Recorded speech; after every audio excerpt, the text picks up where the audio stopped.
Assalamualaikum warahmatullahi wabarakatuh. Halo, saya Balkis, mahasiswa Teknik Mesin Universitas Negeri Padang dengan NIM 2433852. Di sini saya akan menjelaskan bagaimana pengujian bahan dengan cara destruktif dan non-destruktif. Video ini merupakan tugas video dari mata kuliah Material Teknik dengan dosen pengampu Bapak Andre Arafat, STMM PhD.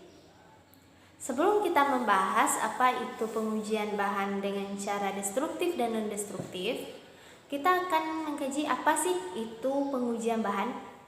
Jadi, pengujian bahan adalah pengujian yang bertujuan untuk mengetahui sifat-sifat mekanis ataupun cacat pada bahan dan produk hingga pada pemilihan bahan dapat dilakukan dengan tepat untuk suatu keperluan.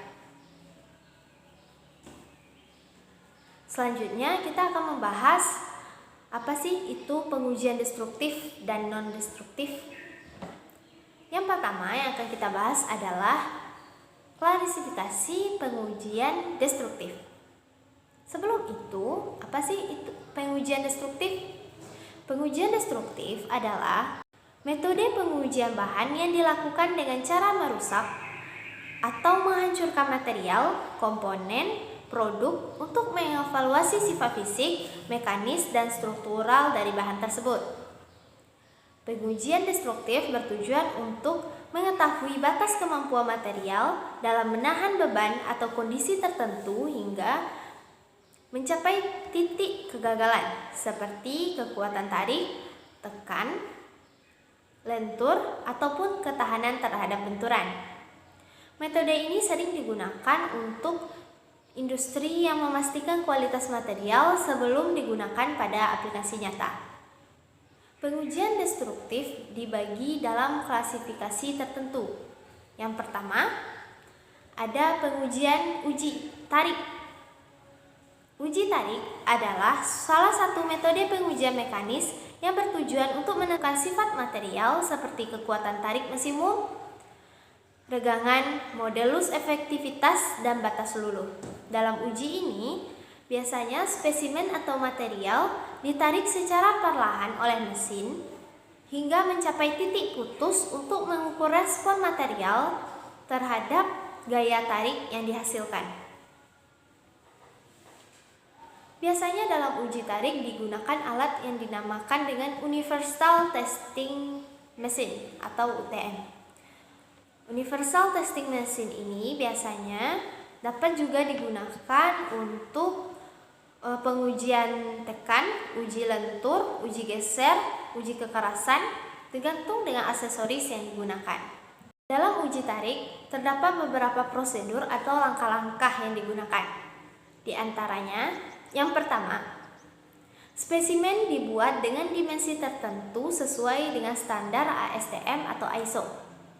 Biasanya berbentuk batang silinder ataupun datar dengan bagian tengah lebih sempit. Yang kedua, spesimen dijepit pada mesin uji tarik atau mesin Universal Testing Machine. Lalu selanjutnya yang ketiga, gaya tarik diterapkan secara bertahap. Jadi mesin dinyalakan, lalu mesin akan menimbulkan gaya tarik, menarik ujung-ujung dari spesimen secara perlahan. Lalu mesin akan mencatat data seperti beban, renggangan, dan deformasi atau perubahan hingga eksperimen patah, hingga bahan atau material tersebut patah. Lalu terakhir, hasilnya akan berupa grafik beban renggangan yang akan dianalisis untuk menghitung sifat mekanis dari material tersebut. Contoh pengujian tarik dapat kita lihat pada video berikut ini.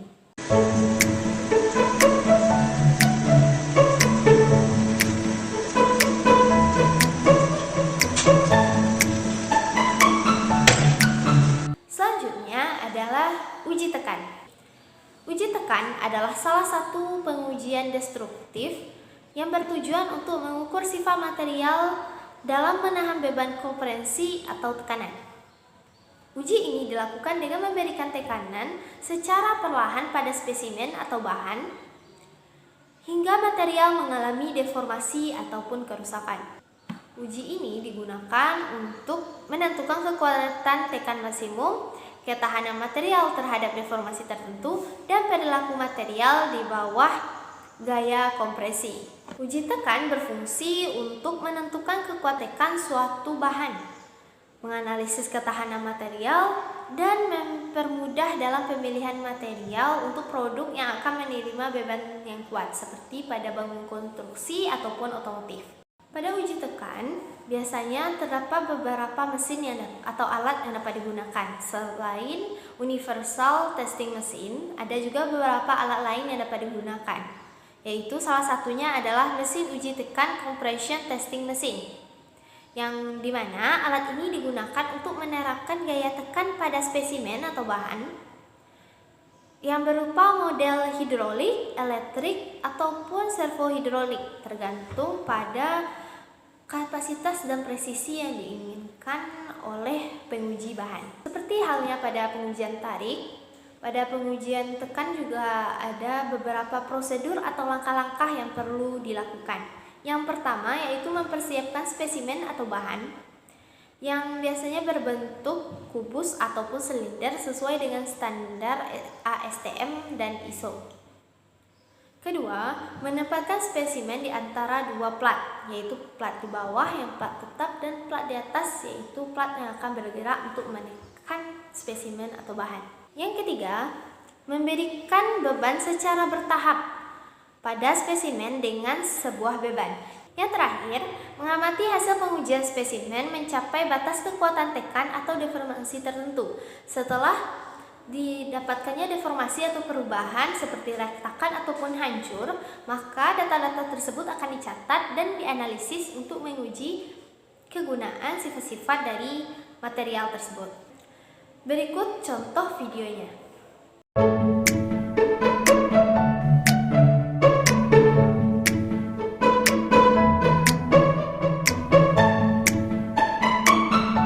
Pengujian destruktif lainnya yaitu adalah uji impact. Uji impact adalah salah satu jenis pengujian mekanis yang bertujuan untuk mengukur kemampuan material dalam menyerap energi saat menerima benturan atau beban mendadak. Uji ini dilakukan dengan memberikan gaya benturan secara tiba-tiba pada spesimen hingga material mengalami kerusakan ataupun patahan. Biasanya uji ini digunakan untuk menentukan ketangguhan material terhadap patahan akibat benturan, energi maksimum, dan perilaku-perilaku lain yang dilakukan secara mendadak. Pada pengujian impact biasanya digunakan alat yang disebut belum impact tester. Alat ini merupakan alat yang digunakan untuk memberikan benturan pada spesimen. Biasanya digunakan untuk uji Charpy ataupun Izot. Namun pada salah satu contoh yang akan ditampilkan setelah ini itu adalah untuk pengujian impact dengan metode uji Charpy. Pada pengujian impact ada beberapa prosedur yang dapat dilakukan. Di antaranya yang pertama, mempersiapkan spesimen uji yang berbentuk balok kecil dengan takikan atau notch sesuai standar ASTM atau ISO. Yang kedua, yaitu menempatkan spesimen pada alat uji. Kalau pada metode Charpy biasanya diletakkan secara horizontal. Yang ketiga, lepaskan pendulum atau beban, memberikan benturan pada spesimen secara mendadak. Dan terakhir, mencatat energi yang diserap hingga spesimen patah dan menganalisis hasil berdasarkan metode patahan atau disebut dengan Duclide atau Brady. Standardized Charpy impact test has been designed to measure the toughness of materials under impact loading and multi-axial stress state. Selanjutnya kita akan membahas uji keletihan atau fatigue. Uji keletihan adalah jenis pengujian mekanis atau destruktif yang bertujuan untuk menentukan daya tahan material terhadap beban berulang dalam jangka waktu tertentu hingga material mengalami kegagalan. Uji ini dilakukan untuk memahami bagaimana material merespon tegangan atau regangan yang diberikan secara berulang-ulang pada berbagai kondisi seperti beban statis, dinamis, maupun siklus dengan variasi amplitudo dan frekuensi. Uji keletihan berfungsi untuk mengidentifikasi titik lemah material pada beban berulang untuk mencegah kegagalan tiba-tiba selama penggunaan, mengukur umur lelah, dan menentukan metode patahan akibat keletihan baik lentur maupun rapuh. Biasanya dalam pengujian keletihan digunakan beberapa alat. Di antaranya ada Rotating Bending Fatigue Tester. Alat ini untuk menguji spesimen pada beban lentur berulang melalui putaran. Adapun prosedur atau langkah-langkah pada pengujian keletihan ini diantaranya sebagai berikut. Yang pertama, mempersiapkan spesimen sesuai dengan standar seperti ASTM EA466, dan spesimen biasanya berupa batang silinder atau pelat. Kedua, pemasangan spesimen pada alat uji keletihan dengan pengaturan kondisi uji, amplitudo, frekuensi, tegangan atau regangan. Ketiga, memberikan beban siklik pada spesimen hingga mencapai jumlah siklus yang diinginkan hingga material menjadi patah atau melakukan deformasi. Terakhir, mencatat hasil uji termasuk jumlah siklus hingga patah, tegangan maksimum, dan menganalisis mode patahan yang dihasilkan dari hasil uji ini. Berikut adalah video contoh untuk pengujian keletihan.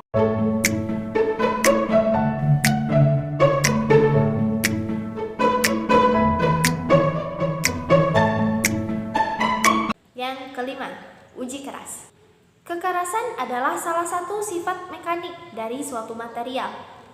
Kekerasan suatu material harus diketahui khususnya untuk material yang penggunaannya akan mengalami pergesekan. Pada pengujian kekerasan, terdapat berbagai metode pengujian yang digunakan. Berikut adalah macam-macam metode pengujian kekerasan. Yang pertama, pengujian Brinell. Uji kekerasan Brinell adalah metode pengujian kekerasan material yang dilakukan dengan menekan logam keras ke dalam material yang sedang diuji. Uji ini bertujuan untuk menentukan kekerasan material dalam bentuk daya tahannya terhadap bola baja yang ditekan. Uji kekerasan Brinell sering digunakan untuk menguji logam tempa atau coran yang memiliki struktur butiran besar. Contohnya seperti video berikut.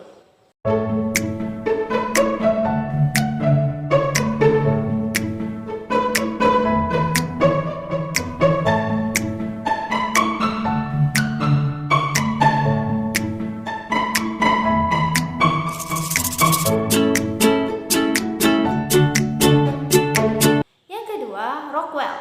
Uji kekerasan Rockwell adalah pengukuran kekerasan suatu material, terutama logam dan paduan, dengan cara mengukur kedalaman penetrasi indenter pada material yang akan diuji. Uji ini sering digunakan di lantai produksi atau laboratorium sebagai uji cepat.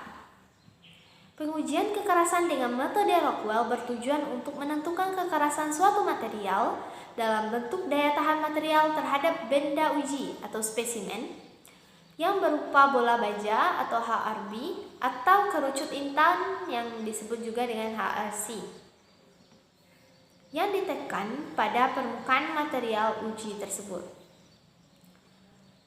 Seperti contoh berikut ini.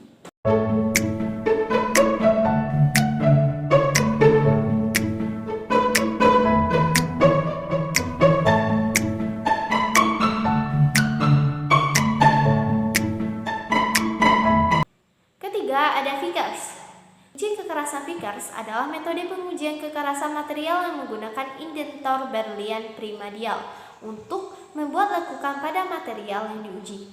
Metode ini dapat digunakan untuk menguji kekerasan berbagai material termasuk untuk logam, plastik, bahkan las.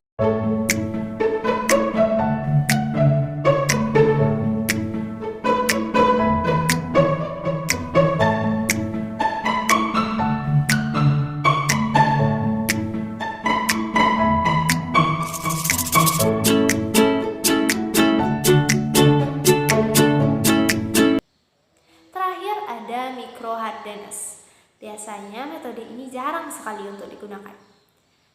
Metode ini adalah teknik untuk mengukur kekerasan material dengan skala kecil atau penampang tipis. Biasanya digunakan kekuatan hingga 10 Newton dan cocok untuk sampel yang tidak memungkinkan dilakukan pengujian kekerasan mikro. Uji kekerasan mikro dapat ditentukan pada berbagai macam material termasuk pada logam dan paduan, keramik, polimer, ataupun film. Baik, selanjutnya yang akan kita bahas adalah klasifikasi pengujian bahan yang kedua, yaitu klasifikasi pengujian bahan non-destruktif. Apa sih pengujian bahan non-destruktif itu? Jadi, pengujian bahan non-destruktif adalah pengujian bahan tanpa merusak. Aktivitas pengujian atau inspeksi terhadap suatu benda atau material untuk mengetahui adanya cacat atau retak ataupun diskontinuiti lain tanpa merusak benda yang kita uji secara permanen, mengubahnya yang dapat menghemat uang, waktu, dan evaluasi produk, pemecahan masalah, dan penelitian nantinya. Umumnya, metode dalam penelitian ini non-destruktif ini termasuk pada metode ultrasonik, magnetic particle, penetran cair, radiografi, dan pengujian ED yang tidak mempengaruhi struktur asli dari bahan atau spesimen yang akan diuji. Berikut penjelasan dari masing-masing metode atau klasifikasi dari pengujian non-destruktif. Yang pertama, pengujian liquid Pernand test. Metode liquid Pernand test merupakan metode pengujian yang paling sederhana.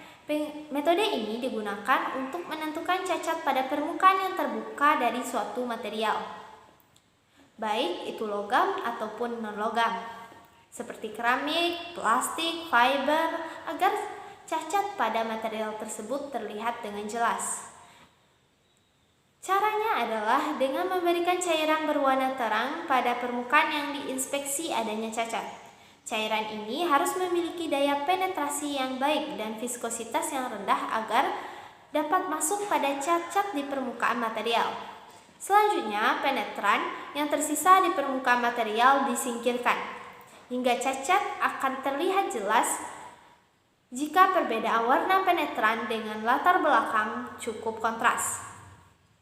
Ada 3 macam sistem liquid Pernand system yang dapat dilakukan atau digunakan.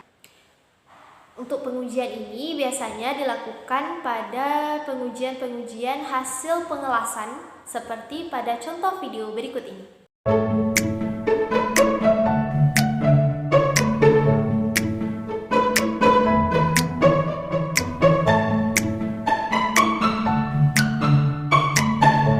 Pengujian non-destruktif kedua selanjutnya adalah magnetic particle testing atau MPT.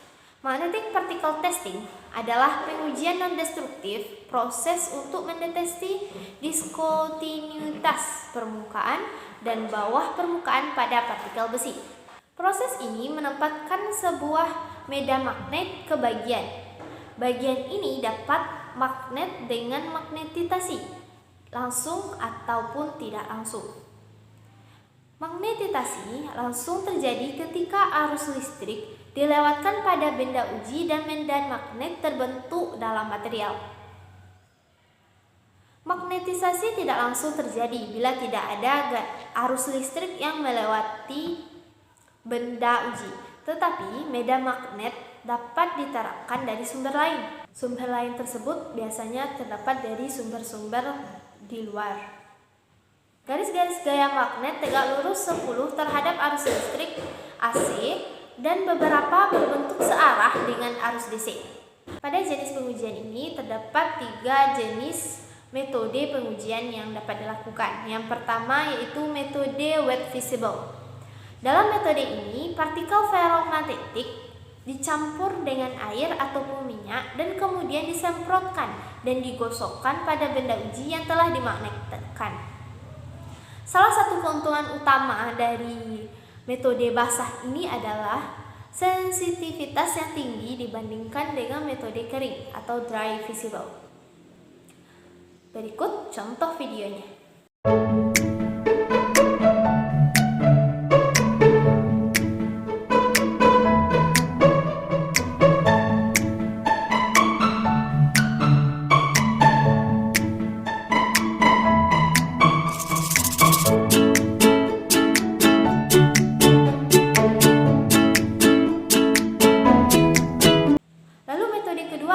metode dry visible. Metode ini adalah metode di mana partikel magnetik yang digunakan berupa bubuk kering. Dry visible ini cocok digunakan pada pengujian untuk material uji yang kasar. Partikel magnetik kering biasanya dapat dibeli dengan berbagai banyak warna seperti warna merah, hitam, abu-abu, dan banyak lagi. Hingga tingkat kontras antara partikel dan benda atau bagian yang sedang diperiksa dapat terlihat dengan kontras. Contohnya pada video berikut.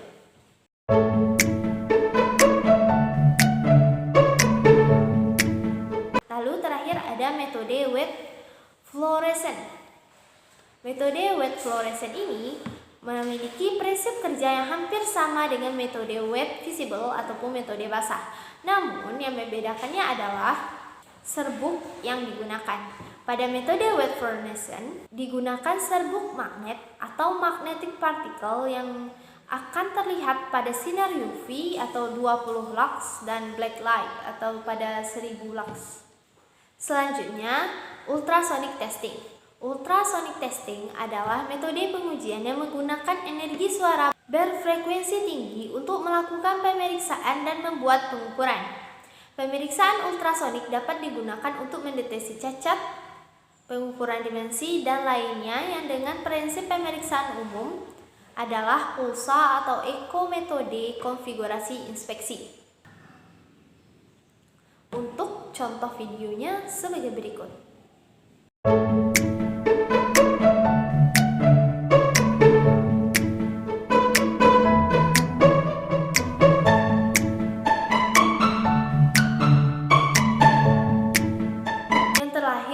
Metode non-destruktif adalah pengujian radiografik X-ray testing.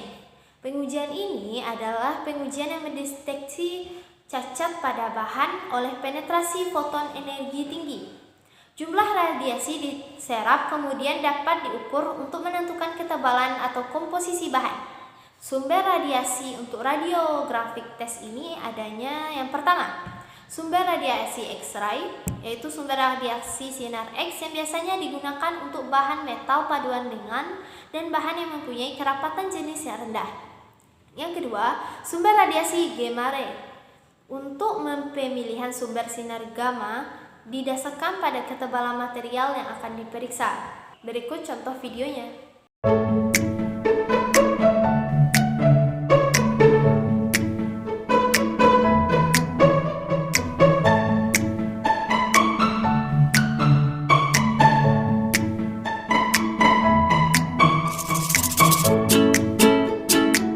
Sekian video pembahasan pengujian material berdasarkan cara destruktif dan non-destruktif dari saya.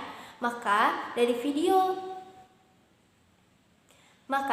penjelasan tadi dapat ditarik kesimpulan bahwa pengujian bahan adalah hal terpenting yang harus dilakukan oleh para pemilik usaha, industri maupun manufaktur untuk menguji apakah bahan yang digunakan untuk pembuatan produk sudah sesuai dengan tujuan yang dikehendaki atau tidak, baik dari pihak produsen sendiri maupun dari pihak pembeli. Pengujian bahan adalah kegiatan yang mengevaluasi proses untuk mengetahui sifat dan perilaku dari bahan yang akan diuji sesuai dengan berbagai aplikasi yang diinginkan. Telah kita ketahui tadi bahwa pengujian bahan terdiri dari dua jenis utama, yaitu destruktif dan non-destruktif, yaitu pengujian merusak dan pengujian tanpa merusak. Seperti pengujian tarik, uji impak, uji tekan, uji kekerasan, uji keletihan, maupun uji liquid Pernand test.